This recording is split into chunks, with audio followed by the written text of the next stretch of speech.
तो यहाँ पर जो हमको क्वेश्चन दिया हुआ है, इसमें क्वेश्चन में बोला हुआ है the distance of two planets from the sun are 10⁻13 and 10⁻12 respectively. What is the ratio of their time periods. तो अगर इस चैप्टर के नोट्स अगर आप ध्यान से पढ़ें और अगर आपकी थ्योरी बेसिक्स क्लियर है तो आपको अपने आप ही पता लग जाएगा कि इसमें कौन सा फार्मूला लगने वाला है। ये कैप्लर्स के थर्ड लॉ के ऊपर एक छोटा सा न्यूमेरिकल है, पर एमसीक्यू में डाल करके भी इसको पूछ सकता है या डायरेक्टली जिस तरह से अभी लिखा हुआ है वैसे भी पूछ सकता है। तो यहाँ पर हमको पता है कि टी स्क्वायर डायरेक्टली प्रोपोर्शनल होता है आर क्यूब के। And what is T? T is the time period of the revolution of planet around the sun. और आर होता है radius of that circle in which the planet is revolving around the sun. Actually वैसे semi major axis का radius लेते हैं, but हम इसको capital R लिख देते हैं। तो यहाँ पर अगर मैं इसको जो डाटा दिया हुआ है उसके हिसाब से अगर देखा जाए तो अगर प्लैनेट 1 है T1, तो T1 स्क्वायर डायरेक्टली प्रोपोर्शनल हो जाएगा R1 क्यूब के, जहाँ पर कि हमको R1 कितना दिया हुआ है 10⁻13 metre. The distance of two planets from the sun, तो सन से प्लैनेट का जो डिस्टेंस है वो 10⁻13 है। तो इट मीन्स ये क्या हो गया, रेडियस ही हुआ ना। तो सिमिलरली यहाँ पर हम T2 की इक्वेशन क्या बनाएंगे, T2 directly proportional to R2⁻3। और यहाँ पर R2 की वैल्यू कितनी दी हुई है, R2 की वैल्यू दी हुई है 10⁻12 मीटर। ठीक है, इसको दे देते हैं इक्वेशन नंबर 1, इसको दे देते हैं इक्वेशन नंबर 2। बल्कि मुझे R1 और R2 की जगह इनकी वैल्यू डायरेक्टली पुट कर देनी चाहिए थी, पर चलो कोई बात नहीं। इसके बाद हम लोग क्या करेंगे, फर्स्ट को सेकंड से डिवाइड कर देंगे। Divide equation first by second. Divide क्यों कर रहे हैं, ये हमको कैसे पता चलता है कि डिवाइड करना है? बहुत सिंपल है, देखो क्वेश्चन में पहले से ही पूछा हुआ है what is the ratio of their time period. तो ऑलरेडी उसने बोला हुआ है कि टाइम पीरियड का रेशियो चाहिए। ठीक है, तो मेरा मानना ये है कि आपको पहले ना सभी क्वेश्चन को पहले अच्छे से समझना चाहिए। बच्चे मोस्टली क्वेश्चन को पढ़ते नहीं हैं, पढ़ लेते हैं तो फिर उसको समझने की कोशिश नहीं करते, इस वजह से फिर उसको अटैम्प्ट नहीं कर पाते हैं। तो फर्स्ट इक्वेशन थी T1 square by T2 square. अगर हम डिवाइड करेंगे तो LHS को LHS से, RHS को RHS से, प्रोपोर्शनलिटी का साइन हटा के कांस्टेंट आ जाएगा दोनों में। सपोज वो K है, मान लेते हैं कि वो K है, तो यहाँ पर भी वही K आएगा और ऊपर आ जाएगा R1 क्यूब। R1 की वैल्यू कितनी है 10⁻13 डिवाइडेड बाय 10⁻12 और दोनों का क्यूब है तो मैं होल का क्यूब लगा सकता हूँ, बिल्कुल लगा सकता हूँ। K से K कट जाएगा, अब हमारे पास डायरेक्ट T1/T2 आ जाएगा। तो T1/T2 इज इक्वल टू, देखो 10⁻13 है, नीचे 10⁻12 है, तो 10 की पावर बचेगी 1। अच्छा, इधर होल स्क्वायर लिख सकता हूँ क्योंकि दोनों का स्क्वायर है। तो 10⁻1 और whole raise to the power 3, तो ये हो गया हमारे पास 1000। तो इसने हमसे T1/T2 का रेशियो पूछा था, तो T1/T2, अब देखो T1 और T2 का होल का स्क्वायर है, ये स्क्वायर जब इस साइड जाएगा तो √1000 हो जाएगा। √1000 को हम क्या लिखेंगे, √10 × 10 × 10, तो 10 और 10 इसका तो पेयर बन गया, ये बाहर आ जाएगा। तो हमारे पास T1/T2 आ जाएगा 10√10/1। तो अगर ऑप्शन में ये दिया होगा तो हम इसको टिक कर देंगे। तो इसको हम ऐसे भी लिख सकते हैं कि रेशियो इज इक्वल टू 10√10:1। ठीक है, अब चलते हैं नेक्स्ट क्वेश्चन पे। अब यहाँ पर क्वेश्चन नंबर 2 दिया हुआ है, तो इसको मैंने सेम उसी पैटर्न पे है जैसे अभी हमने ये ऊपर वाला क्वेश्चन किया है, इसमें और इसमें कोई खास फ़र्क नहीं है, बस थोड़ा सा क्वेश्चन को चेंज कर दिया गया है। तो इसको मैं एक बार आपको डिक्टेट कर देता हूँ जल्दी से। If the distance between the earth and sun were the half of its present value, मतलब क्वेश्चन का मतलब समझो पहले। इसमें ये बोल रहा है कि अर्थ और सन के बीच में जो अभी डिस्टेंस है ना, उसका अगर आधा कर दिया जाए, then how many number of days will be there in a year. तो एक साल में फिर कितने दिन हो जाएंगे, मतलब फिर हमारा एक साल कितने दिनों का होगा। तो इसमें भी कैपलर का थर्ड लॉ ही लगेगा। तो अभी हम इसको कंसिडर कर रहे हैं कि मान लो ये सन है और ये अर्थ है, ठीक है, इन दोनों के बीच का डिस्टेंस है RE। मैं RE ले रहा हूँ। वैसे जनरली अलग अलग बुक्स में हम लोगों को देखने को मिलता है कि अर्थ के रेडियस को RE लेते हैं, पर कोई बात नहीं, यहाँ पे सन और अर्थ के बीच के डिस्टेंस को मैंने RE ले लिया है। ठीक है, तो हमें अच्छे से पता है T1 square is directly proportional to RE cube. यही है केपलर का थर्ड लॉ, इसको हमने दे दिया इक्वेशन नंबर 1। अब इसमें एक बात याद रखना कि जो T1 की वैल्यू है वो 365 डेज है। इसने बोला है if the distance between earth and sun were half, वो मतलब जब बाद में आधे किए जाएगा तो वो बात की बात है। अभी हमें जो पता है उसके हिसाब से तो T1 directly proportional to RE cube हो जाएगा। और सेकेंड इक्वेशन हम बनाएंगे T2 square directly proportional to RE/2 whole cube. अब देखो T2 की वैल्यू हमको फाइंड करनी है। अगर क्वेश्चन को ठीक से पढ़ो तो आपको पता लग जाएगा T2 फाइंड करने को बोल रहा है, जबकि हमें डिस्टेंस हाफ कर दी, ये जो टोटल डिस्टेंस है इसका हमने आधा कर दिया है, तो RE/2 का होल क्यूब हो जाएगा इसमें। अगेन हम यहाँ पर क्या करेंगे, फर्स्ट इक्वेशन को सेकंड से डिवाइड कर देंगे, तो T1/T2 का होल स्क्वायर और इस साइड क्या हो जाएगा RE³ डिवाइडेड बाय RE/2 का होल क्यूब। ठीक है, प्रोपोर्शनलिटी का साइन हटा के जो कांस्टेंट आएगा वो दोनों का ऊपर नीचे न्यूमरेटर डिनोमिनेटर कट जाएगा, तो उसके बाद ये हो जाएगा RE³ डिवाइडेड बाय RE/2 का होल क्यूब। तो हम अच्छे से जानते हैं कि मैथ्स में क्या करते हैं, डिनोमिनेटर के अपॉन में डिनोमिनेटर वो हम इस तरह से अरेंज करके लिख देते हैं, ये 2 जो डिनोमिनेटर में ये ऊपर आ जाएगा और ये होल का क्यूब हो जाएगा। ठीक है, तो RE से RE कट गया, अब बचा 2 का क्यूब हो गया हमारे पास 8। तो हमारे पास एटलीस्ट इतनी वैल्यू आ गई है कि T1/T2 का whole square will be equal to 8। अब हमें T1 की वैल्यू पहले से ही पता है, T1 की वैल्यू है 365 × 365 डिवाइडेड बाय T2 का स्क्वायर इज इक्वल टू 8। अब हमें T2 फाइंड करना है, तो T2 इधर आके 8 के साथ मल्टीप्लाई हो जाएगा और फिर 8 डिनोमिनेटर में आ जाएगा, तो यहाँ पे T2 की वैल्यू कितनी हो जाएगी, T2 square is equal to 365 × 365 तो वहीं रहेगा, अपॉन में 8 आ जाएगा, तो इसको मल्टीप्लाई करके डिवाइड करके हमारा आंसर ये आ जाएगा।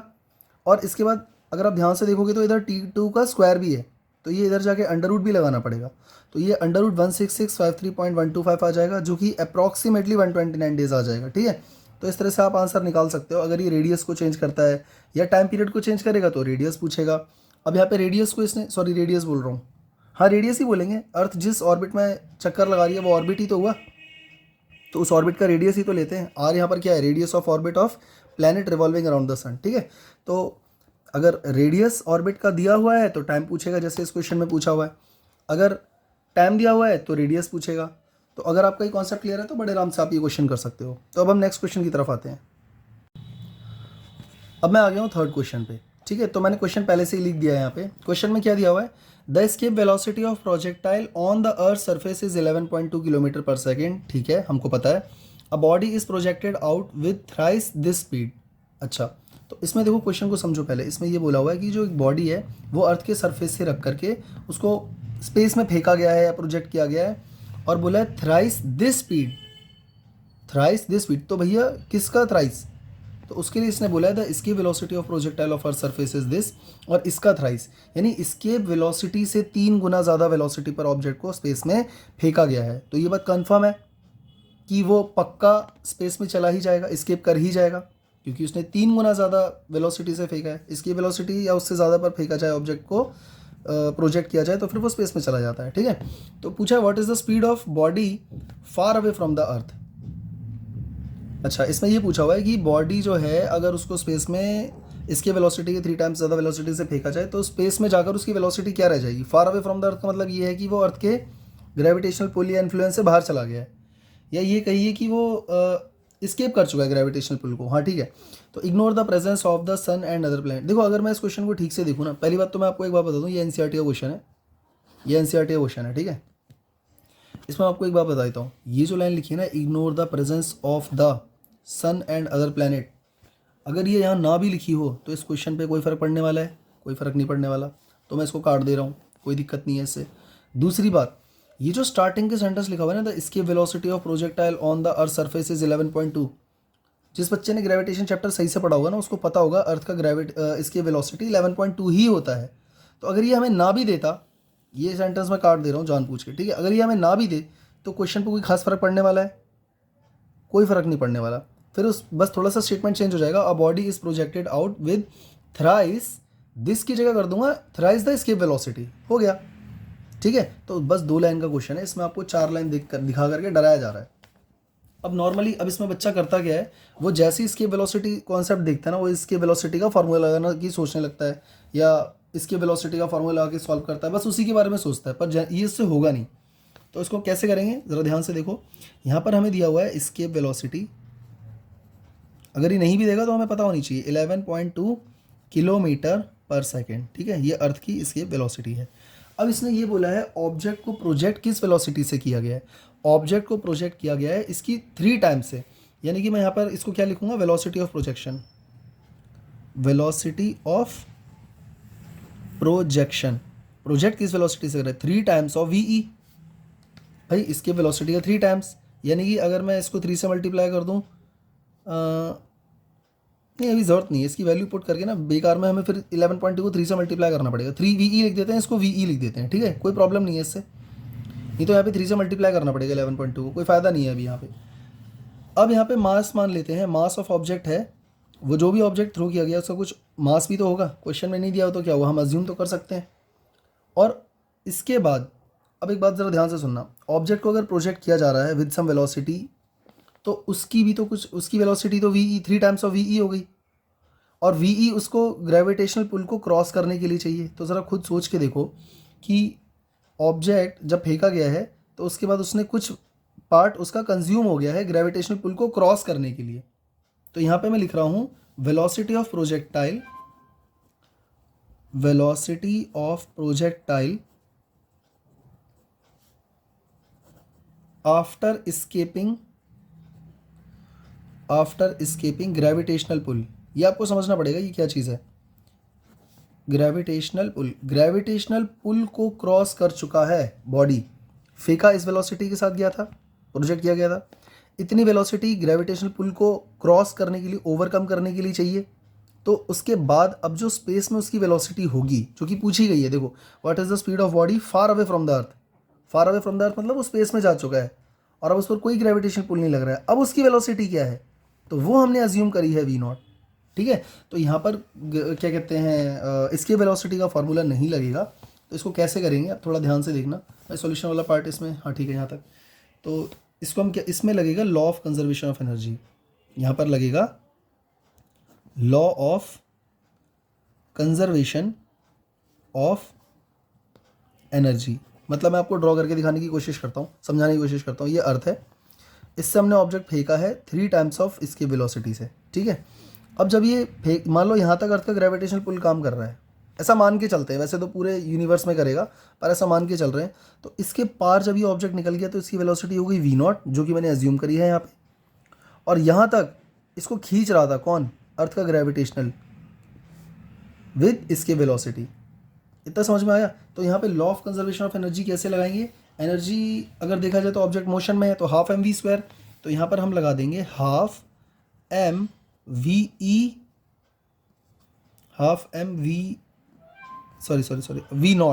स्क्वायर, जो कि हमें फाइंड करना है। This will be equal to half mv² minus half mve²।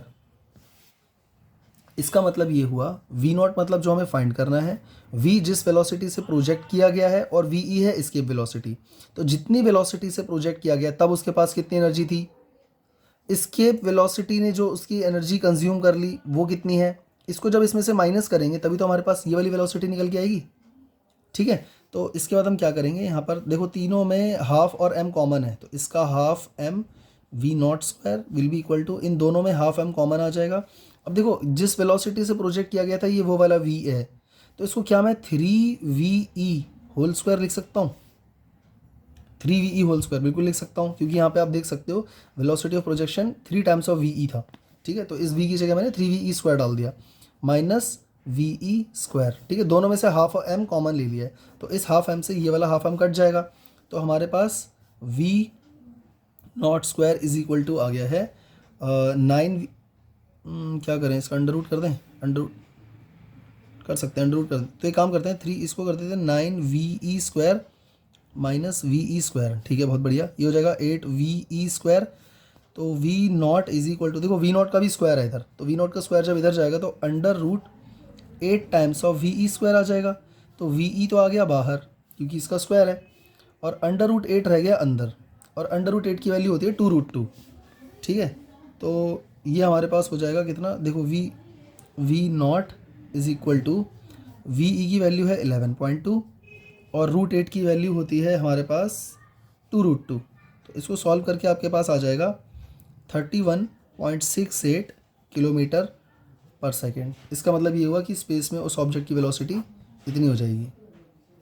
अगर आपको समझ नहीं आया तो इसको पॉज करके एक बार दोबारा देखो और इस इक्वेशन के बारे में सोचो कि law of conservation of energy कैसे लगाया गया है। ठीक है, और अगर फिर भी समझ नहीं आता तो कमेंट्स में ज़रूर पूछिएगा। तो अब हम आ गए हैं क्वेश्चन नंबर 4 पे। बहुत ही ईजी क्वेश्चन है, बहुत ज़्यादा easy. If the masses of 2 spherical bodies are quadrupled, quadrupled का मतलब यहाँ पर ये है 4 गुना। कह रहा है कि if the masses of 2 spherical body, 2 spherical body हैं जिनका जो मास है 4 गुना बढ़ा दिया गया है, and the distance between their centre is doubled, और उनके बीच का जो डिस्टेंस था, सेंटर टू सेंटर डिस्टेंस था, वो डबल कर दिया गया है। ठीक है, अच्छा यहाँ पर ना ये बिटवीन लिखा हुआ है, ये और ये, मैं इसको शॉर्ट में ना बिटवीन को ऐसे लिखता हूँ B/W, ठीक है।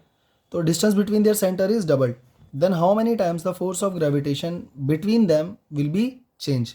तो देखो भाई, नॉर्मली जब इसका वेट डबल वबल नहीं किया गया था तो नॉर्मली फोर्स कितना लग रहा था, ज़रा सोच के देखो। इसको नाम दे देते हैं F1, ठीक है। ये रहा एक मास, इसका मास है M1, इसका मास है M2, और इन दोनों के बीच का सेंटर टू सेंटर डिस्टेंस हमको R दिया हुआ है, नहीं भी दिया हुआ तो मान लो। तो F1 हमारे पास कितना हो जाएगा, न्यूटन के यूनिवर्सल लॉ ऑफ ग्रेविटेशन के according G M1 M2 by R का स्क्वायर। ये हो गई फर्स्ट इक्वेशन। अब इसने क्या बोला है, देखो ये जो मैंने अभी लिखी है फर्स्ट इक्वेशन, ये बिल्कुल भी मैंने यहाँ से उठा के नहीं लिखा है जो इस क्वेश्चन में मुझे दिया हुआ है, ये मैंने खुद से लिख दिया। अब मैं क्वेश्चन की कंडीशन अप्लाई करूँगा, कह रहा है masses of two spherical bodies are quadrupled, mass हो गया है 4 गुना, ठीक है, और डिस्टेंस हो गया है उन दोनों के बीच का डबल। तो ज़रा खुद सोचो, अब मैं जो F2 लिखने जा रहा हूँ इसको ज़रा ध्यान से देखना, अब आपका फोकस यहाँ से नहीं हटना चाहिए। देखो अगर दो बॉडीज़ के बीच में फोर्स फाइंड कर रहे हो तो देखो G तो उतना ही रहेगा। जो मास M1 है, ये जो मास M1 पहले M1 था, ये हो गया है 4 टाइम्स ऑफ M1, तो क्या यहाँ पे 4M1 नहीं आ जाएगा, और मल्टीप्लाई बाय जो मास M2 था, ये भी 4 टाइम्स हो गया है, 4 टाइम्स ऑफ M2। ये देखो क्वाड्रपल लिखा है ना यहाँ पे, 4 गुना बढ़ गया है, तो ये भी 4 टाइम्स ऑफ M2 हो जाएगा, और डिवाइडेड बाय जो डिस्टेंस बिटवीन देयर सेंटर्स था वो डबल हो गया है, तो ये R भी 2R हो जाएगा। तो हम यहाँ पे क्या कर देंगे, 2R का होल स्क्वायर। तो ये इक्वेशन हमारी बन जाएगी, इसको मैं ही सॉल्व कर देता हूँ। G देखो 4 4 ज़ा 16, M1 M2 ये अलग है, ठीक है, डिवाइडेड बाय 2R का स्क्वायर, यानी 4R का स्क्वायर। देखो 4 से तो ये 16 कट रहा है, पहली बात तो 4 4 ज़ा 16। तो हमारे पास F2 की वैल्यू क्या आ गई, ज़रा ध्यान से देखना। F2 इज़ इक्वल टू 4 को मैंने आगे लिख दिया, ब्रैकेट में G M1 M2, देखो ये रहा G, ये रहा M1, ये रहा M2, और डिवाइडेड बाय R का स्क्वायर। सही है गलत, यहीं से देख के लिखा है मैंने F2 की वैल्यू। तो F2 की वैल्यू ज़रा ध्यान से देखो, 4 तो 4 की जगह ही रहेगा, और ये जो ब्रैकेट के अंदर लिखा हुआ है, क्या ये F1 की वैल्यू नहीं है, ज़रा ध्यान से देखो, ये F1, ये पूरा F1 ही तो है, तो यहाँ पर मैं 4F1 लिख सकता हूँ। तो इसका मतलब जो है फोर्स 4 टाइम्स इंक्रीज हो जाएगा, यानी कि force of attraction will be increased by 4 times, increase by 4 times, ठीक है। तो बहुत ही ईजी क्वेश्चन था। इस तरह के क्वेश्चन तो मेरे ख्याल से 9th क्लास में जो ग्रेविटेशन चैप्टर है वहाँ पूछे जाते हैं, तो फिर भी इस टाइप का अगर कोई क्वेश्चन आ जाता है तो इस तरह से आप कर सकते हो। अब चलते हैं नेक्स्ट क्वेश्चन की तरफ। अब जैसे क्वेश्चन नंबर 4 किया था, ठीक वैसे ही क्वेश्चन नंबर 5 है। इसमें कह रहा है if the distance between two massive bodies becomes half of the initial separation, then what will happen to the gravitational force between the two bodies. कुछ भी नहीं है, इस बार मास के साथ कोई छेड़खानी नहीं की गई है, जो उनके बीच का डिस्टेंस है ना वो हाफ कर दिया गया है। तो मुझे लगता है ये क्वेश्चन आपको खुद ही करना चाहिए। यहाँ पे न्यूटन का यूनिवर्सल लॉ ऑफ ग्रेविटेशन वाला फॉर्मूला लगेगा, और आंसर मैंने आपके लिए लिख दिया है, it will increases by 4 times. आप एक बार ट्राई करो, नहीं आता है तो फिर उसके बाद हम लोग इसको कमेंट में मुझे बताइएगा, फिर मैं इसको सॉल्व करके भेजता हूँ, ठीक है। इसके बाद आते हैं क्वेश्चन नंबर 6 पे। क्वेश्चन नंबर 6 में देखो क्या दिया हुआ है। इसमें कह रहा है, अब थोड़ा सा देखो लेवल ना बढ़ना चाहिए, क्योंकि ये तो फिर बच्चों वाले क्वेश्चन हो गए बिल्कुल 9th वाले। तो एक थोड़ा सा इसमें क्वेश्चन में अच्छा डाला हुआ है। इसमें कह रहा है कि if the distance between the earth and sun is increase by 2%। कह रहा है कि अगर अर्थ और सन के बीच का जो डिस्टेंस है वो सिर्फ 2% बढ़ा दिया जाए, then find percentage change in gravitational force acting between them. तो जो ग्रेविटेशनल फोर्स लग रहा है सन और अर्थ के बीच में, उसमें चेंज कितना आएगा, और वो भी सिर्फ चेंज नहीं पूछा है, परसेंटेज चेंज पूछा हुआ है, परसेंटेज चेंज, ठीक है। तो एक काम करते हैं, इसको थोड़ा ना जल्दी से समझने की कोशिश करते हैं। ये सन है, ये अर्थ है, ठीक है, इन दोनों के बीच का जो डिस्टेंस है वो आर है। अब इसने बोला आर को इंक्रीज़ किया गया बाय 2%। देखो किसी इंसान की सैलरी है 100 रुपये, और मैं 10% अगर बढ़ा रहा हूँ तो उसकी सैलरी 10 रुपये बढ़ गई है। तो इसका ये मतलब नहीं है कि उसको 10 रुपये मिलेंगे, 100 रुपये के साथ जोड़ के 10 रुपये मिलेंगे, यानी आर तो था ही पहले, उसमें 2% ऑफ आर ऐड कर दिया गया, तभी तो इंक्रीज़ होगा ना। तो आर अब कितना आर कितना हो गया, आर प्लस 2% का मतलब है 2/100 इंटू आर। ये बिल्कुल बच्चों वाली कैलकुलेशन में आपको करके दिखा रहा हूँ। तो ये हो गया आर प्लस 2 5 ज़ा 10 आर बाय 50। तो इसको आप ऐड करोगे तो ये हो जाएगा 51 आर बाय 50।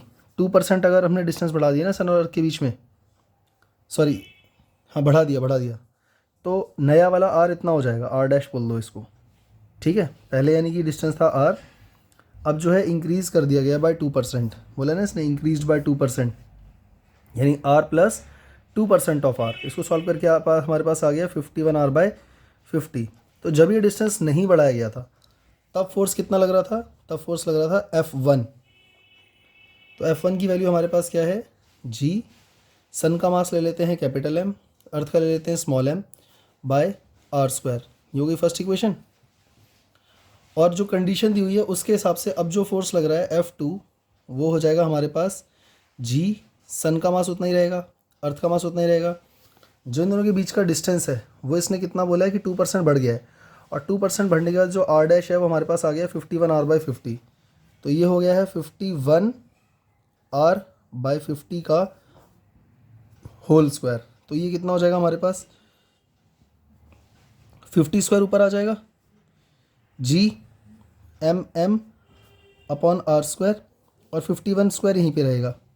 इसको मैं अलग से ऐसे करके लिख दे रहा हूँ। और जो मैंने अभी ब्रैकेट में लिखा हुआ है इसको ज़रा ध्यान से देखो, ये F1 की वैल्यू है, जो ब्रैकेट में इस समय आया हुआ है ये F1 की वैल्यू है। इसका मतलब F2 जो न्यू फोर्स है that will be equal to 50/51² times of F1। सही है, ये F2 की वैल्यू आ गई। ये हो गई second equation.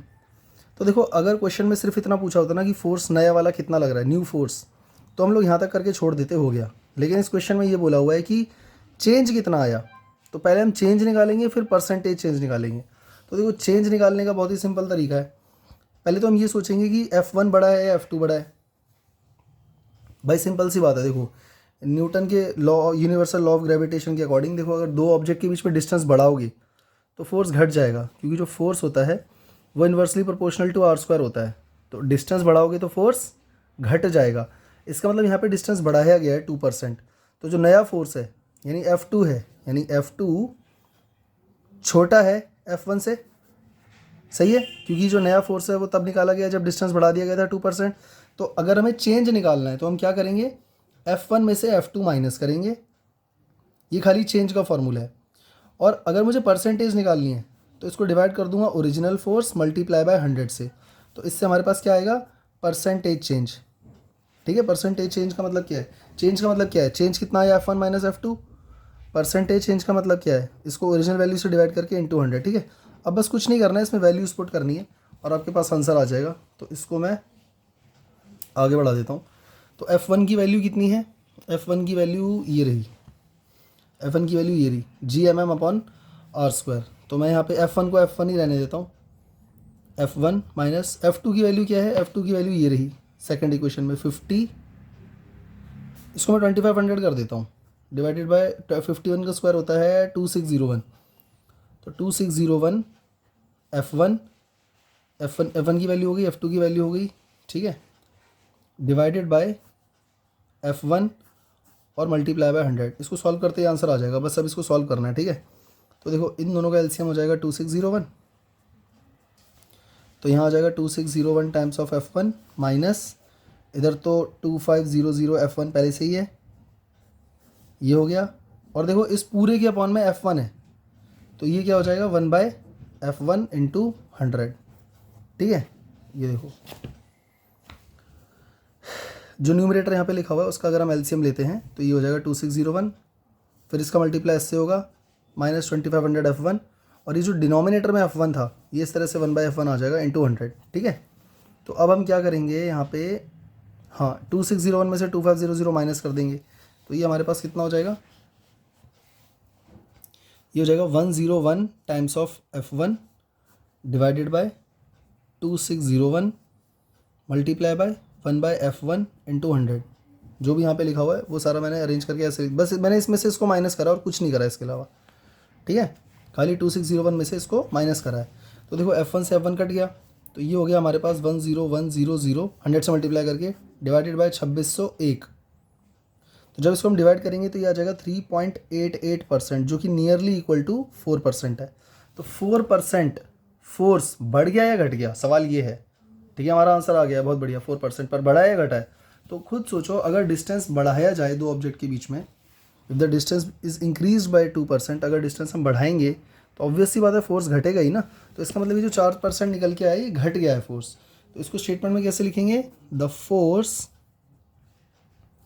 Between sun and earth is decreased by 4%। ठीक है, ये हमारा इसका आंसर हो जाएगा। तो चलते हैं नेक्स्ट क्वेश्चन की तरफ। तो अब हम आ गए हैं क्वेश्चन नंबर 7 पे। अब मैंने यहाँ पे 3-4 क्वेश्चन छोटे छोटे डाले हुए हैं इसके वेलोसिटी को लेकर के। तो इसमें कुछ कॉन्सेप्चुअल क्वेश्चन भी हैं, ये दोनों जैसे कॉन्सेप्चुअल हैं, पीएमटी में आए हुए हैं, ये पहले आ चुके हैं, पीएमटी में बहुत पहले आ चुके हैं, बहुत ईजी हैं। पर ना थोड़ा सा ही पता क्या करते हैं, बच्चों को कन्फ्यूज़ करने की कोशिश करते हैं ज़बरदस्ती। तो अगर आपका कॉन्सेप्ट क्लियर है या आपने इस तरह के क्वेश्चन पहले देखे हुए हैं तो फिर गलती करने का कोई चांस ही नहीं बनता। फॉर एग्जाम्पल ये दोनों क्वेश्चन एकदम सेम ही है, इसने ईयर चेंज किया हुआ है, पहले यही क्वेश्चन पूछा हुआ है, फिर पीएमटी वालों ने क्या करा, इसी क्वेश्चन को चेंज करके प्रीवियस मतलब आने वाले कुछ सालों में ये क्वेश्चन दे दिया। तो इसको पढ़ते हैं एक बार। देखो इसमें क्या दे रखा है, फॉर अ सैटेलाइट, एक सैटेलाइट है, उसकी एस्केप वेलोसिटी है 11 किलोमीटर पर सेकेंड। देखो अब हम सबको पता है 11.2 होता है इसका आंसर, है ना। अर्थ की एस्केप वेलोसिटी 11.2 है, लेकिन क्या इसने कहीं पर भी अर्थ को मेंशन किया, नहीं किया ना। तो इसका मतलब हमें नहीं पता है कौन सा प्लेनेट है, इसने बस मुझे एस्केप वेलोसिटी दे दी है। अब इसने बोला if the satellite is launch eight an angle of 60 degree, अगर मैं उसको 60 डिग्री पर लॉन्च करता हूँ with the vertical, from the vertical, मतलब जैसे कि इसको मैं यहाँ बना के दिखाता हूँ, जैसे ये वर्टिकल है तो इसके साथ इसने 60 डिग्री यानी यहाँ पे 60 डिग्री के साथ इसको लॉन्च करा है। अब बच्चे क्या सोचेगा, यहाँ पर लॉन्च करा है, ये तो प्रोजेक्टाइल बना देगा, ऐसे गोल घुमा देगा। तो उसके बाद प्रोजेक्टाइल की इक्वेशन लगाएंगे, साइन थीटा वाइन थीटा, 60 डिग्री दे रखा है, पता नहीं क्या कर रखा है, तो इसकी वेलोसिटी विल भी कितनी हो जाएगी। अब जनरली प्रोजेक्टाइल के जितने भी क्वेश्चन होते हैं उसमें साइन थीटा वाला फॉर्मूला लगता है। तो साइन 60 कितना होता है, साइन 60 कितना होता है, √3/2। तो √3 ढूंढेगा बच्चा, वो सोचेगा 11 तो होगा ही नहीं, या तो ये होगा या तो ये होगा या पता नहीं क्या होगा, वो गलत कर देगा। तो इसमें आपको याद रखना है इसका आंसर 11 किलोमीटर पर सेकेंड होगा। वो इसलिए क्योंकि आपको ये बात याद रखनी है कि एंगल ऑफ प्रोजेक्शन पर, इसके वेलोसिटी पर एंगल ऑफ प्रोजेक्शन का कोई इफेक्ट नहीं पड़ता। मान लो सीबीएसई में ये क्वेश्चन आता है तो आपको इसका रीज़न क्या देना होगा। अब यहाँ पर मैं इसका आंसर यहाँ पे लिख रहा हूँ, एक्चुअली इन दोनों का आंसर यही हो जाएगा, क्योंकि देखो अगला क्वेश्चन भी क्या बोला हुआ है, the escape velocity of a body on the surface of earth is 11.2। देखो यहाँ पे बोला है अर्थ के बारे में, तो इसने 11.2 दे दिया है, किसी बॉडी की एस्केप वेलोसिटी इतनी है। कह रहा है and the body is projected in the direction making an angle of 45 degree. Same question हो गया ना, from the vertical the escape velocity will be. बच्चा क्या करेगा, साइन 45 ढूंढेगा, साइन 45 कॉस 45 1/√2, तो पक्का सी पे टिक करेगा 100%, है ना। या डी पे सोचेगा, √2 पर आएगा, नीचे आएगा डिनोमिनेटर, पता नहीं क्या करता रहेगा। इसका आंसर आपको सीधा सीधा लगाना है 11.2, खेल ख़त्म। क्यों, क्योंकि इसका एक सिंपल सा रीज़न आपको याद रखना है, मैं यहाँ लिख दे रहा हूँ, escape velocity does not depends on the angle of projection of body, angle of projection of body. ये चीज़ें ना न्यूमेरिकल करके क्लियर होती हैं, क्योंकि अगर न्यूमेरिकल नहीं करोगे तो फिर उसके बाद क्या होगा कि वो एक ही फार्मूले पर हम लोग बैठे रहेंगे लेकर के, और क्वेश्चन उसको घुमा घुमा के पूछता रहेगा। तो क्वेश्चंस करना बहुत ज़रूरी है, ठीक है। अब कंपटीशन का ज़माना हो गया, बिना क्वेश्चंस न्यूमेरिकल के बाद नहीं बनने वाली है। तो यहाँ पे मैंने 1-2 क्वेश्चन और डाले हुए हैं इसी टॉपिक से रिलेटेड। अब इसमें देखो क्या दिया हुआ है, क्वेश्चन को पढ़ते हैं। क्वेश्चन में कह रहा है the escape velocity of a body on the surface of earth is this. देखो ये हमारे को इससे कोई मतलब नहीं है, हालांकि इसने ये चीज़ हमको दे रखी है, बहुत अच्छी बात है, लेकिन अगर ये ना भी दे तो भी हमें पता है कि 11.2 ही होता है अर्थ का, ठीक है, इसकी वेलोसिटी। अब इसके बाद इसने बोला if the earth mass is increase to twice.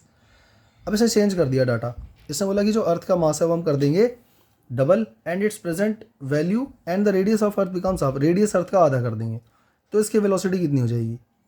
अब यहाँ पर भी ऑप्शन में देखो 11.2 दिया हुआ है। अब ऐसा मत करना कि भाई यहाँ पे सर ने 11.2 बोला था, अब हम यहाँ सब जगह 11.2 लगा देंगे, यहाँ डाटा चेंज हो गया थोड़ा सा। तो इसके लिए आपको 4 ऑप्शन दिए हुए हैं, इसके वेलोसिटी का फार्मूला पता होना चाहिए।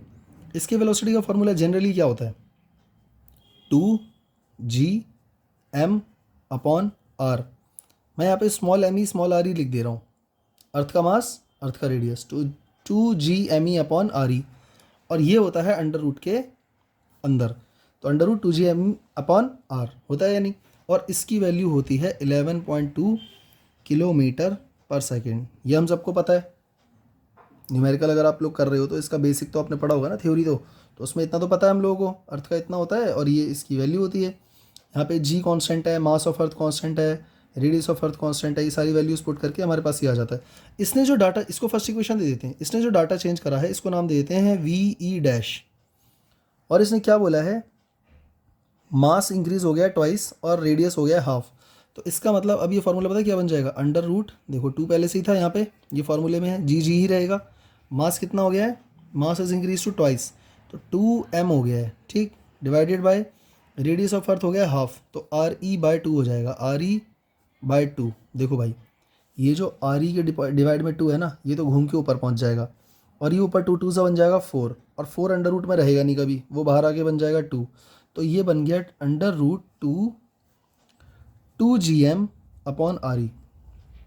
अगर नहीं समझ में आ रहा है तो इसको फिर से देखो, ये वाला 2 और ये वाला 2 बन गया 4, जो न्यूमरेटर में 2 2 सा 4, उस 4 क्योंकि अंडर रूट में है वो, तो वो बाहर आ जाएगा, तो वो बाहर आके बन गया ये रहा 2, ठीक। अब ऊपर बचा जी और एम, तो देखो यहाँ पे डिनोमिनेटर में आर ई बाई 2 था, तो डिनोमिनेटर के अपॉन में डिनोमिनेटर जब होता है तो वो न्यूमरेटर में आ जाता है, तो वो रूट में ही रहेगा 2, और इस वक्त जो इस समय रूट के अंदर है, जो ब्रैकेट में लिखा हुआ है, ज़रा ध्यान से देखो इक्वेशन फर्स्ट के अकॉर्डिंग, वो वी ई की वैल्यू है, तो क्या मैं इसको लिख सकता हूँ 2 टाइम्स ऑफ वी ई, यानी 2 टाइम्स ऑफ 11.2, और 2 टाइम्स ऑफ 11.2 कितना हो जाएगा बोलो, 22.4, तो ये हो गया 22.4 किलोमीटर पर सेकेंड। तो देखो इसका ऑप्शन क्या हो जाएगा, 22.4 कहाँ है, पहला वाला ऑप्शन है, तो ऑप्शन ए पे टिक कर दो, A is the correct option, ठीक है। इस तरह से थोड़ी बहुत छेड़खानी कर सकता है क्वेश्चन के साथ। सेम इसी तरह से एक और क्वेश्चन है, बस डाटा में थोड़ा सा चेंज कर दिया इसने, लैंग्वेज चेंज कर दी है, डाटा में भी कोई खास चेंज नहीं करा है। कह रहा है कि for a planet having mass equal to mass of the earth, कोई दूसरा प्लैनेट है, हमें नहीं पता कौन सा है, उसका मास अर्थ के बराबर है, ठीक है। The radius is 1/4 of radius, लेकिन उसका रेडियस अर्थ से काफ़ी छोटा है, देन इसकी velocity for this planet will be. तो देखो अगर हम किसी मासिव बॉडी का साइज़ छोटा कर देते, देखो अर्थ जितना ही वजन है उस प्लैनेट का भी, दिमाग में सोचो ज़रा, उस प्लैनेट का मास भी अर्थ के जितना ही है, उतनी भारी है, लेकिन है बहुत छोटी, तो उसका ग्रेविटेशनल पुल बहुत ज़्यादा नहीं होगा, मास छोटे से एरिया में कॉन्सेंट्रेटेड है, छोटे से वॉल्यूम में, तो इसका मतलब ये तो कन्फर्म है कि 11.2 से बड़ी होगी वैल्यू, ये हमारे दिमाग में फिट हो गया है। तो हम लोग जनरली जो फार्मूला इसके वेलोसिटी का वो लगा देंगे, under root 2 G M upon R E, M E R E, ठीक है, मास ऑफ अर्थ को M E, radius of earth को आर ई, इसकी वैल्यू होती है 11.2 किलोमीटर पर सेकेंड, फटाफट सेम ऊपर वाली की तरह, फर्स्ट इक्वेशन।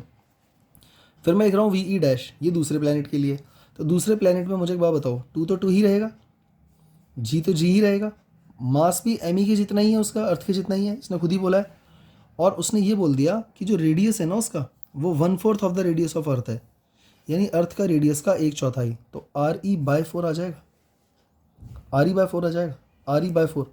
अब देखो डिनोमिनेटर के अपन में डिनोमिनेटर है, ये 4 कहाँ जाएगा, घूम के ऊपर आ जाएगा, तो ये बन जाएगा 4 into 2 into G M E by R E. सही है गलत, सही है। अब इसके बाद क्या करेंगे, ये जो 4 है, ये वाला 4 जो मैं सर्कल कर रहा हूँ, ये रूट के अंदर से बाहर आ जाएगा, तो ये बन जाएगा 2। अब ब्रैकेट में रूट के अंदर क्या बचा, रूट के अंदर बचा 2 G M E by R E, और अभी ऊपर क्वेश्चन किया था ना, ये किसकी वैल्यू है, फर्स्ट इक्वेशन देखो ज़रा यहाँ पे, ये वैल्यू है वी ई की, देख लो ये चीज़ और ये चीज़ सेम है एकदम, तो वी ई डैश आ गया हमारे पास 2 टाइम्स ऑफ वी ई के, यानी 2 टाइम्स ऑफ 11.2 के, यानी इसका आंसर भी 22.4 किलोमीटर पर सेकेंड है, यानी कि इसका ऑप्शन कौन सा सही है, बी वाला, बी वाला, बी वाला, ठीक है। तो इस तरह से इसके वेलोसिटी के क्वेश्चनों के साथ छेड़खानी करके इसको मतलब ट्विस्ट कर सकता है क्वेश्चन को। तो चलते हैं अगले क्वेश्चन की तरफ। अब हम आ गए हैं क्वेश्चन नंबर 7 पे, चलो क्वेश्चन पढ़ते हैं। कह रहा है कि 2 particles of mass 1 kg and 2 kg। देखो बच्चों इसमें ना सबसे इंपॉर्टेंट चीज़ होती है यूनिट देखना, ऐसा यूनिट बना जो मास होता है, उसकी मास की यूनिट होती है kg, और जो डिस्टेंस होगा ना हमेशा d ले रहे हो r ले रहे हो जो भी है वो मीटर में होना चाहिए, ध्यान रखना ये बात। तो इसने ऑलरेडी kg में दिया हुआ है, बहुत बढ़िया। अगर ग्राम्स में देता ना तो हमें से डिवाइडेड बाय 1000 करके kg में लाना पड़ता, ठीक है। Are placed at a separation of 50 centimetre, देखो इसने वही किया, इसने क्या करा, डिस्टेंस को 50 सेंटीमीटर कर दिया। तो हम क्या करेंगे, इस आर को 50 सेंटीमीटर की बजाय 0.5 मीटर लिख सकते हैं, क्योंकि 50 सेंटीमीटर है, इसको डिवाइडेड बाय 100 करोगे तभी तो मीटर में आएगा, ठीक है। तो 0 से 0 कट जाएगा, 5/10 तो 0.5 मीटर, ठीक है। ये हो गया डिस्टेंस ऑफ सेपरेशन। तो m1 कितना हो गया हमारे पास 1 kg, और m2 हो गया हमारे पास 2 kg। यहाँ तक समझ में आ रही है बात। अब कह रहे now assume that the only forces acting on the particles are their mutual gravitation. तो ये दोनों ऑब्जेक्ट एक दूसरे के ऊपर ग्रेविटेशनल फोर्स लगा रहे हैं, ठीक है। Find the acceleration of the two particles. अच्छा, ग्रेविटेशनल फोर्स नहीं पूछा है, बल्कि इसने एक्सेलरेशन पूछा दोनों पार्टिकल का, कि एक पार्टिकल दूसरे की तरफ कितने फोर्स से अट्रैक्ट होगा, सॉरी किस फोर्स से अट्रैक्ट होगा नहीं, बल्कि कितने एक्सेलरेशन से उसकी तरफ भागेगा, और दूसरा वाला जो पार्टिकल है वो पहले वाले की तरफ कितने। तो मेरे ख्याल से यहाँ पर इस स्टेटमेंट की ज़रूरत ही नहीं थी। ये देखो, ये बेकार में कन्फ्यूज़ कर रहा है। ये कह रहा है कि that the only force acting on the particle are their mutual gravitation. तो इसने अर्थ वगैरह का तो कोई कॉन्सेप्ट डाला ही नहीं है, तो वो तो हम ज़बरदस्ती लेंगे भी नहीं, तो फोर्स ऑफ ग्रेविटेशन ही लग रहा होगा ऑब्वियसली उनके बीच में, ठीक है। तो ये मैं काट इसलिए देता हूँ क्योंकि मैं ये कहता हूँ कि इन चीज़ों की तरफ ध्यान नहीं जाना चाहिए, कन्फ्यूज़ नहीं करना है खुद को, ठीक है। तो ये हो गया मास m1, ये हो गया मास m2, और इन दोनों के बीच का जो डिस्टेंस है वो है 0.5 मीटर, ठीक है। अब करते हैं इसको। तो पहले तो फोर्स ही निकालना पड़ेगा। तो फोर्स कितना हो जाएगा, 6.67 इंटू 10⁻⁻11 इंटू m1 m2 यानी 1 kg into 2 kg divided by 0.5 का स्क्वायर, 0.5 का स्क्वायर। तो इसका जब हम सॉल्व करेंगे तो ये हमारे पास आ जाएगा 5.3 मल्टीप्लाई बाय 10⁻⁻10 न्यूटन, ठीक है। ये लोग आप लोग भी सॉल्व करके कर सकते हो। इसमें 2 1 से 2 हो जाएगा और 0.5 का स्क्वायर 0.25 हो जाएगा, डेसिमल हटा के ऊपर 2 0 लग जाएंगे, फिर इस तरह से सॉल्व होगी, ये आ जाएगा आपके पास, ठीक है। न्यूटन क्योंकि फोर्स की यूनिट है। ये दोनों ऑब्जेक्ट एक दूसरे के ऊपर फोर्स लगा रहे हैं, बट हमें फाइंड करना है एक्सेलरेशन। तो एक्सेलरेशन कैसे फाइंड करेंगे, तो एक्सेलरेशन फाइंड करने के लिए हमें अच्छे से पता है कि F = ma होता है, ठीक है। तो अगर पहला वाला ऑब्जेक्ट है, मतलब ये वाला ऑब्जेक्ट है, तो क्या मैं लिख सकता हूँ m1 a1, और दूसरा ऑब्जेक्ट है तो उसके लिए m2 a2 हो जाएगा। फोर्स तो दोनों के लिए सेम ही रहेगा ना।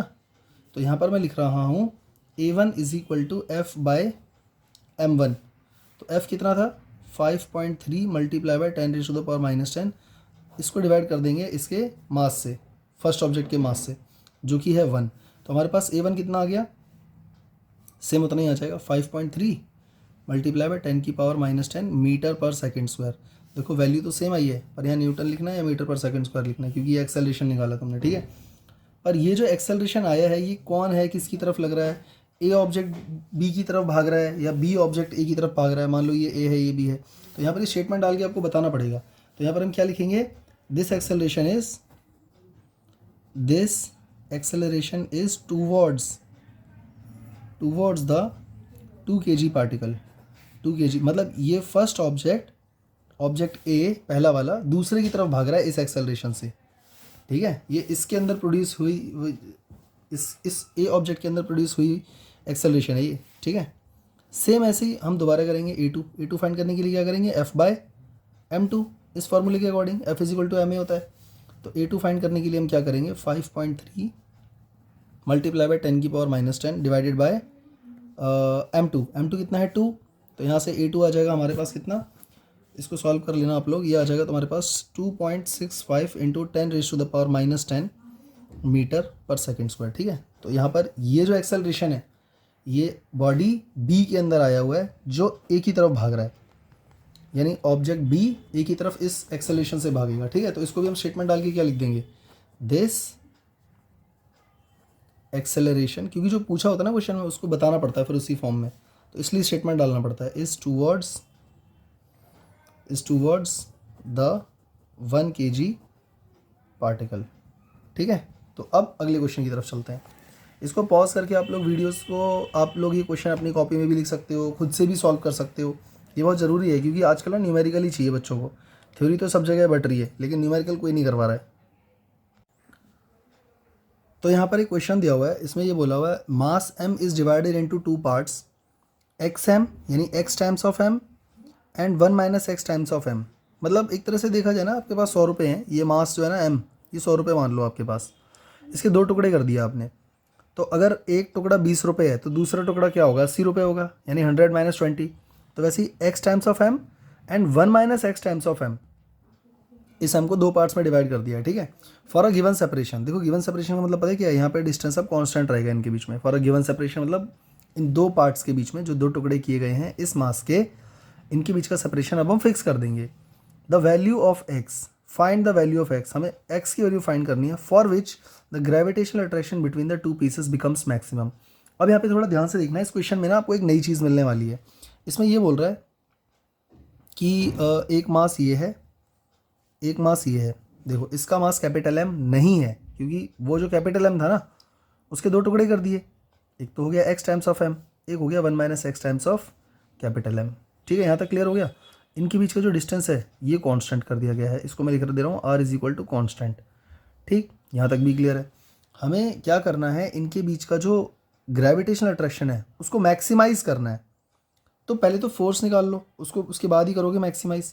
तो फोर्स ऑफ अट्रैक्शन का फॉर्मूला क्या है, F is equals to G m1, m1 यहाँ पे कौन है, एक्स एम, यानी कि X times of M into X two, मतलब m2 जो कि है 1 minus X into M, 1 minus X into M, ये सब मल्टीप्लाई में है सारे टर्म्स। ठीक है, और इस पूरे के अपॉन में जो डिस्टेंस है, मैंने यहाँ पे फिलहाल r लिया हुआ है तो उसका स्क्वायर कर देंगे। ये हो गई हमारी फर्स्ट इक्वेशन। इसको थोड़ा रीअरेंज करके मैं ना ऐसे लिख देता हूँ, इसको फर्स्ट इक्वेशन मत दो, इसको रीअरेंज करके ऐसे लिख देते हैं, F is equal to G M square, क्योंकि देखो दो बार एम आया हुआ है यहाँ पे। ठीक है, और X into 1 minus X divided by R square. ठीक है भाई, इसको देते हैं क्वेश्चन नंबर 1। अब मेरी बात सुनो बच्चों, इसमें क्या करना है, जब भी किसी चीज़ को मैक्सिमाइज या मिनिमाइज करना होता है, देखो जिनके पास मैथ्स है बहुत अच्छी बात है, जिसके पास नहीं है उसे भी घबराने की ज़रूरत नहीं है, और इस क्वेश्चन से भागने की भी ज़रूरत नहीं है, क्योंकि ऐसे क्वेश्चन आपको फिर 12th में भी मिलने वाले हैं, एंट्रेंस एग्जाम दोगे तो वहाँ भी मिलने वाले हैं। तो एक छोटी सी चीज़ आपको बस याद रखनी है, जिस भी चीज़ को मैक्सिमाइज करना होता है उसका जो डिफ्रेंशिएशन होता है D F by D x वो हो जाता है ज़ीरो। ये आपको कंडीशन याद रखनी है मैक्सिमाइज या मिनिमाइज की, कंडीशन फॉर मैक्सिमाइज, बस इतनी सी बात आपको याद रखनी है। और डिफरेंशिएशन कोई बहुत लंबी चौड़ी नहीं करने वाले हम, ये मत सोचना कि फर्स्ट इक्वेशन में तो इतना बड़ा है इसको कैसे डिफरेंशिएट करेंगे, तो वो कैसे करेंगे वो अभी मैं बताता हूँ पेज टर्न करके। ठीक है, इसको याद कर लेते हैं, क्या है, F is equal to G M square X 1 minus X upon R square. ठीक है, इसको हमें क्या करना है, डिफरेंशिएट। तो ये क्या हो जाएगा, ये क्या हो जाएगा, देखो भाई, D F by D X. ठीक है, तो D F by D X will be equal to, क्या थी इसकी value, G M square X 1 minus X divided by R square. इसका क्या करना है, डिफरेंशिएशन, यानी कि डी बाय डी एक्स, ये तो लिखना ही भूल गए हम लोग, इस पूरे का डिफरेंशिएशन करना है। देखो भाई, जब भी किसी का डिफरेंशिएशन करते हैं तो एक बात आपको याद रखनी है, कांस्टेंट को उठा के बाहर कर देते हैं। अगर इंटीग्रेशन होता है तो उसमें भी यही काम करते हैं हम लोग, कांस्टेंट को बाहर। तो जी कांस्टेंट है, एम स्क्वायर कांस्टेंट है, दो बॉडीज़ के बीच का डिस्टेंस भी कांस्टेंट है, ये तो बाहर हो गया। अब हम खाली डिफरेंशिएशन कर रहे हैं D by D x of what, x into 1 minus x. ठीक है, ये वाला ब्रैकेट लगा देते हैं और ये हो जाएगा इक्वल टू ज़ीरो, क्योंकि मैंने अभी बताया ना डिफरेंशिएशन ज़ीरो हो जाना चाहिए मैक्सिमाइज के लिए। तो अब देखो, जो चीज़ कांस्टेंट है, आर स्क्वायर इधर जाएगा मल्टीप्लाई में ज़ीरो के साथ, और जी एम स्क्वायर डिवाइड में जाएगा, वो तो ख़त्म हो जाएगा। तो हमारे पास क्या बचा, D by D x of, देखो x का मल्टीप्लाई 1 से कर दो x, और x का x से करोगे तो एक्स स्क्वायर आ जाएगा। इसका डिफरेंशिएशन करना है और वो जीरो के इक्वल पुट करना है। ठीक है, समझ में आ रहा है ना, ये G M square by R square कहाँ गया, ये आर स्क्वायर इधर जाके मल्टीप्लाई हो जाएगा जीरो के साथ, और जी एम स्क्वायर डिवाइड में आ जाएगा जीरो के, तो खत्म हो जाएगा वो। ठीक है, तो ये बचेगा। अब देखो, अगर x का डिफरेंशिएशन कर रहे हो x के ही रेस्पेक्ट में तो क्या आएगा, 1 आएगा, हमें पता है। और एक फार्मूला होता है x की पावर n का differentiation, D by D x of x power n, क्या होता है, n x की पावर n माइनस 1। तो x का स्क्वायर का क्या हो जाएगा, 2x हो जाएगा इस फार्मूले के अकॉर्डिंग। तो यहाँ पर वही करने वाले हैं हम। देखो, x का डिफरेंशिएशन हो जाएगा 1 माइनस एक्स स्क्वायर का क्या हो जाएगा 2x इक्वल टू 0। तो 1 इज इक्वल टू 2x, तो यहाँ से x की वैल्यू क्या आ गई, 1/2, खत्म। यानी वो जो मास था ना, मास से बॉडी m थी, उसको दो हिस्सों में तोड़ना था, एक का मास हो जाएगा m/2, एक का मास हो जाएगा m/2। पूछो कैसे, दो बराबर हिस्सों में तो तोड़ोगे, क्योंकि पहले का मास क्या था, xm, x की वैल्यू 1/2 है, तो 1/2 इंटू एम करोगे तो यही तो आएगा। और दूसरे का मास क्या था, 1/x टाइम्स ऑफ m, तो 1 में से 1/2 माइनस करके फिर m से मल्टीप्लाई करोगे, तो 1 में से हाफ जाएगा तो हाफ ही बचेगा, तो हाफ m। आगे समझ में। और इस क्वेश्चन को घुमा घुमा कर ऐसे भी पूछा गया है, मैंने ये क्वेश्चन कई जगह देखा है एक्चुअली, इसलिए मैंने ये क्वेश्चन उठाया यहाँ पे। ठीक है, मैंने क्वेश्चन कई जगह देखा है, उसमें ना पता क्या पूछते हैं, उसमें ये पूछते हैं कि a body of mass m is divided into 2 parts, बस इतना ही दे देते हैं कि बस 2 पार्ट्स, ये नहीं बताते कि x टाइम्स ऑफ m है या 1 minus X times of m है, बस दो पार्ट में तोड़ दिया, उनके बीच में मैक्सिमम फोर्स लगना चाहिए अट्रैक्शन का। तो वो जो दो मास जो हिस्से तोड़े गए हैं उनका मास क्या क्या होगा, तो उसमें हमें खुद ही सोचना पड़ेगा, एक का मास एक्स एम है, एक का 1 माइनस एक्स एम है। ये हमें खुद ही सोचना पड़ता है, फिर भी यही कंडीशन लगती है, D F by D X equal to 0। तो ये क्वेश्चन घुमा के कैसे भी पूछ सकता है, आपको याद रखना है ये चीज़, ठीक है। तो वीडियो को पॉज करके आप लोग इसको नोट भी कर सकते हो, बहुत इंपॉर्टेंट क्वेश्चन है। तो मास जो हो जाएंगे तुम्हारे हो जाएंगे m1 हो जाएगा m/2 और m2 भी तो यही होगा m/2, ठीक है। तो अब चलते हैं अगले क्वेश्चन की तरफ। अब देखो यहाँ पर एक क्वेश्चन दिया हुआ है, इस क्वेश्चन को देख करके ना, मैं मतलब नॉर्मल बच्चों की बात कर रहा हूँ जो सीबीएसई की तैयारी करते हैं या जो न्यूमेरिकल कम करते हैं, वो क्वेश्चन को देख के वैसे ही डर जाएगा, कहेगा यार 4-5 लाइन का तो क्वेश्चन है, इतना बड़ा फिगर है, क्या करूँ इसका, छोड़ो यार इसको हटाओ। और अभी अब मैं इसको करवाऊँगा ना, तो आप देखोगे कि इसमें कुछ भी नहीं है एकदम, मतलब इतना लल्लू क्वेश्चन है कि पूछो मत। इस क्वेश्चन में क्या दिया हुआ है, चलो एक बार पढ़ते हैं। इस फिगर को देख के ये तो साफ क्लियर हो रहा है, देखते ही जिस बच्चे ने थ्योरी पढ़ी होगी, कि ये सेकंड केपलर के सेकंड लॉ से रिलेटेड क्वेश्चन है, ठीक है। कह रहा है the figure shows elliptical orbit of a planet M. Planet M कहाँ है, ढूंढो, ये रहा, मिल गया। ऐसे रीड करना है, अबाउट द सन एस, ये रहा एस, ये सन है, ठीक है, बहुत बढ़िया। The shaded area of S C D is twice the shaded area S A B. हाँ, ये हमारे काम की चीज़ है, यहीं से हमारा काम बनने वाला है। क्या बोला इसने, जो एरिया एस सी डी है ना, इज ट्वाइस, वो दुगना है the shaded area S A B. तो एस सी डी कहाँ बन रहा है, ज़रा ध्यान से देखो, एस सी डी यानी ए वन, यानी ए वन, मैं ए वन की बात करूँगा, इसने एस सी डी लिखा है, मैं ए वन बोलूँगा, इसने ए वन दिया हुआ है, ठीक है। यानी जो ए वन है वो, इसने बोला is twice the shaded area S A B, वो दुगना है किसके, एस ए बी के, ये रहा एस ए बी। तो एस ए बी के अंदर क्या लिखा है, ए टू, या नहीं भी लिखा है यार तो इसको मान लो ए टू, क्या जा रहा है इसमें, तो A one is equal to 2 times of A two. ये हमको डाटा मिला इस एक लाइन से जो मैंने अंडरलाइन की हुई है, सही है गलत। अब कुछ बच्चे ये सोच रहे होंगे कि हमने तो ये पढ़ा था सेकंड लॉ में कि भाई जो इक्वल इंटरवल ऑफ टाइम में इक्वल एरिया कवर होता है, तो ए वन ए टू के इक्वल होना चाहिए। हाँ सही बात है, होना चाहिए, क्योंकि इक्वल टाइम में इक्वल एरिया कवर होता है। पर क्या इसने अभी तक किसी टाइम की बात करी, क्या इसने बोला डी से सी तक जो टाइम लिया जा रहा है वही ए से बी में भी उतना ही टाइम लिया उसने। अगर टाइम इक्वल होता तो A one equal to A two होता ना। इसने बस एरिया खुद से स्वाइप कर दिया और बोल दिया कि ए वन जो है वो ए टू का दुगना है, वो मैंने यहाँ पे उठा के लिख दिया इक्वेशन नंबर फर्स्ट के अकॉर्डिंग। अब आगे पढ़ते हैं। अब कह रहा है if T one is the time for the planet to move from C to D, C से डी तक जाने के लिए जो टाइम लग रहा है वो टी वन है, और T two is the time to move from A to B, A से बी तक जाने में जो टाइम लग रहा है वो है टी टू। तो भाई देखो अब दोनों टाइम अलग अलग हैं, अगर टाइम अलग अलग है तो एरिया भी अलग अलग होएगा। तो ये एरिया अलग अलग है ना, तो इससे हम उल्टा भी बोल सकते हैं कि टाइम अलग अलग होगा, तो टाइम अलग अलग दिया हुआ है। तो उसके बाद इसने कुछ नहीं बोला क्या फाइंड करना है क्या नहीं करना, देन इन चारों में से कोई एक ऑप्शन टिक करना है। तो भाई सुनो, सेकंड लॉ के according, according to Kepler's, Kepler की स्पेलिंग गलत हो गई, according to Kepler's second law, हम जानते हैं D A by D T जो है वो होता है कांस्टेंट, वो होता है कांस्टेंट। कोई यहाँ पे angular momentum L by two M ये सब अभी लगाने को नहीं बोला हुआ है, बस इतना तो मैं बोला है कि D A by D T constant ले लो, ठीक। अगर D A by D T constant है तो डी ए का मतलब क्या होता है, छोटा सा एरिया और छोटा सा टाइम। तो छोटा सा एरिया मैं ले रहा हूँ ए वन, तो उसके नीचे उसका करस्पॉन्डिंग टाइम लिख दिया टी वन। ये किसके इक्वल होगा, A two by T two. ये किसके इक्वल होगा, A three by T three, A four by T four. भैया जितने भी एरिया निकालोगे उनके करस्पॉन्डिंग टाइम से डिवाइड करते जाओ, ये वैल्यू कांस्टेंट आएगी।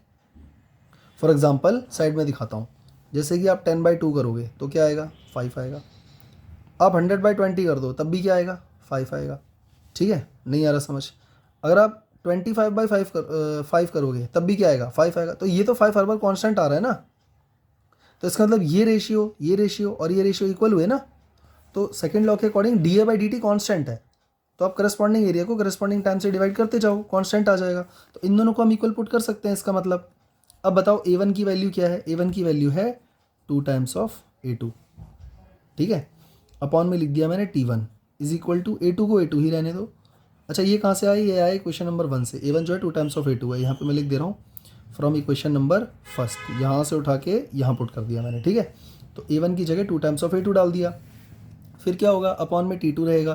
देखो ए टू से ए टू कट गया, अब कर दो क्रॉस मल्टीप्लाई, 2 का मल्टीप्लाई हो गया टी टू से, 2 T two is equal to T one का मल्टीप्लाई हो गया 1 से। तो इसमें कहीं ऑप्शन में दिख रहा है T one is equal to 2 T two, मुझे यहाँ दिख रहा है बी में, इसका मतलब करेक्ट ऑप्शन क्या है इसका, बी। खत्म। कुछ था इस क्वेश्चन में? एकदम बच्चों से क्वेश्चन था। इसको वीडियो को पॉज करके आप लोग अपनी कॉपी में लिख लेना, समझ लेना अच्छे से। इस टाइप के क्वेश्चन अगर आते हैं तो आप लोग भी कर सकते हो, ठीक है। तो अब अगले क्वेश्चन पे चलते हैं। अब यहाँ पर हमें क्वेश्चन दिया हुआ है, इसमें बोल रहा है a body weight 250 Newton on the surface of earth, मतलब अर्थ के सरफेस पर कोई बॉडी है जिसका वजन है 250 न्यूटन, ठीक है। देखो वेट लिखा है तो न्यूटन लिखा है, क्वेश्चन एकदम सही दे रहा है एकदम। Assuming that the earth to be a sphere of uniform mass density, how much would it weight half way down the centre of earth. Half way down to the centre of earth का मतलब क्या है? ये अर्थ है, ये अर्थ का radius है, और इस रेडियस की ये आधी दूरी तक चला गया है। यानी अर्थ का रेडियस अगर मैं आर ई लूँ पूरा टोटल यहाँ से यहाँ तक, तो ये आधे डिस्टेंस तक चला गया है, तो आर ई बाई 2 हो जाएगा, और ऊपर से भी आर ई बाई 2 हो जाएगा, ये भी आधा, आर ई बाई टू मिला के आर ई हो जाएगा पूरा, है ना। तो फिर बॉडी का वेट कितना हो जाएगा? इसने वेट पूछा है, मास नहीं पूछा, एक्सेलेरेशन नहीं पूछा, कुछ नहीं पूछा। तो एक बात बताओ, d is equal to depth कितनी हो गई? इस फिगर को देख के साफ पता लग रहा है कि डेप्थ हो गई है आर ई बाय 2, ठीक। अर्थ का जो रेडियस है उसका आधा वो जा चुका है नीचे, तो आर ई बाय 2। अब हमें पता है कि g की वैल्यू क्या होती है। देखो g आ जाएगा तो वेट भी आ जाएगा। जी डी का फॉर्मूला होता है g 1 minus D by R E, ये हमको पता है, ठीक है। डेप्थ के साथ g की वैल्यू घटती जाती है इसी फॉर्मूले के अकॉर्डिंग, तो ये रिलेशन आपको याद होना चाहिए। तो g 1 minus D by R E. अब देखो d की वैल्यू यहाँ पर क्या है? आर ई बाई 2, तो ये फार्मूला क्या बन जाएगा? g 1 माइनस और d की जगह क्या डालोगे? R E by 2 upon R E, सही है। देखो आर ई से आर ई कट जाएगा और यहाँ बचेगा 1/2, तो 1 में से 1/2 माइनस करोगे तो क्या आ जाएगा? जी डी की वैल्यू क्या आ गई? g/2, जी डी की वैल्यू g/2 आ जाएगी, ठीक है। समझ में आ रहा है? देखो ये आर ई बाई 2 था ना जी की जगह, तो आर ई से आर ई कट गया, तो ये 1/2 नीचे आ जाएगा ना।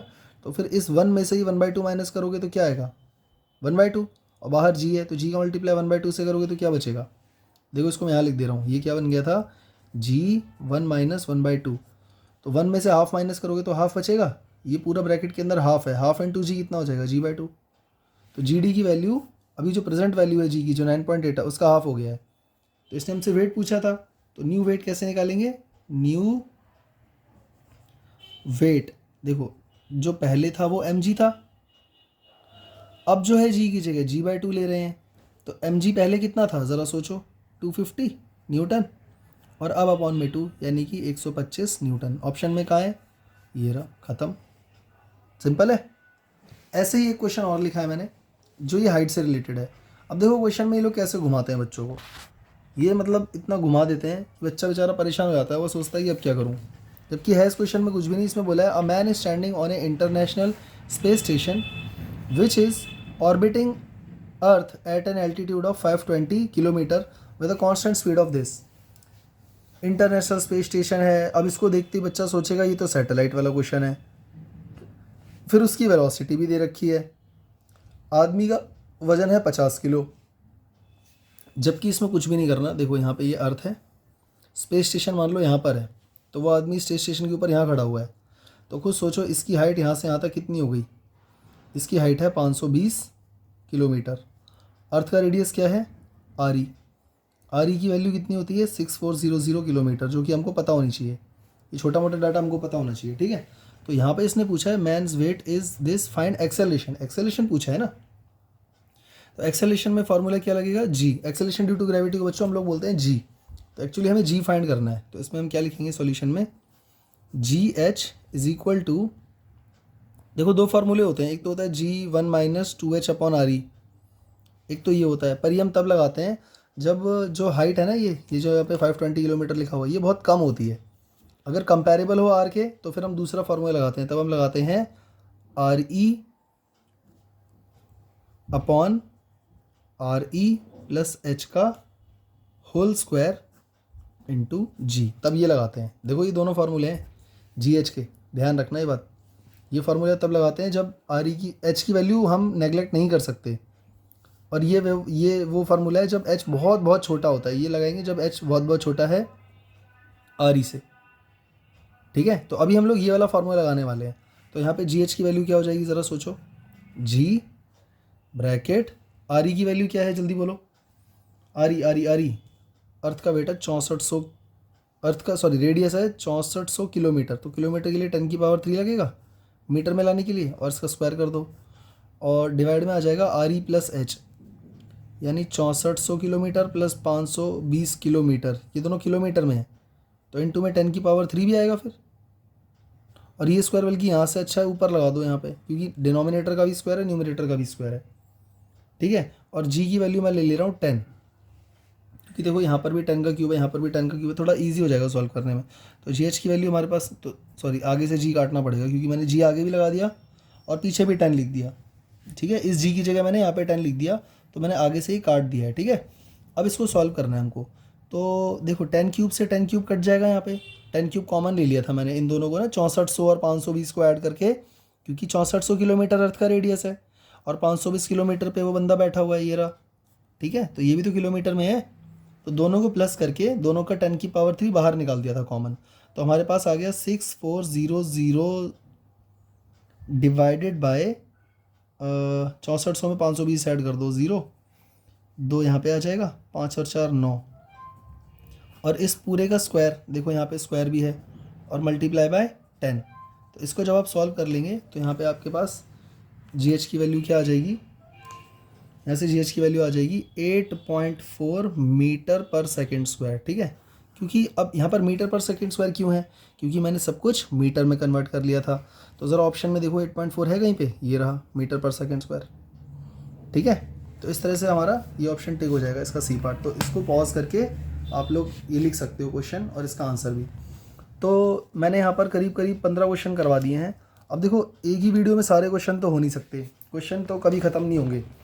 तो अगर ये वीडियो आपको अच्छी लगी हो, पसंद आई हो, मेरी राइटिंग आपको अच्छी लगी हो, तो इसको लाइक करो, सब्सक्राइब करो और अपने फ्रेंड्स को दबा के शेयर करो, ताकि वो भी इस वीडियो से कुछ सीख सके। और अगर सचमुच अच्छी लगी ना वीडियो, तो मुझे बताओ कि अगले टॉपिक किस पर मैं वीडियो बनाऊँ, किससे रिलेटेड मैं न्यूमेरिकल डालूँ।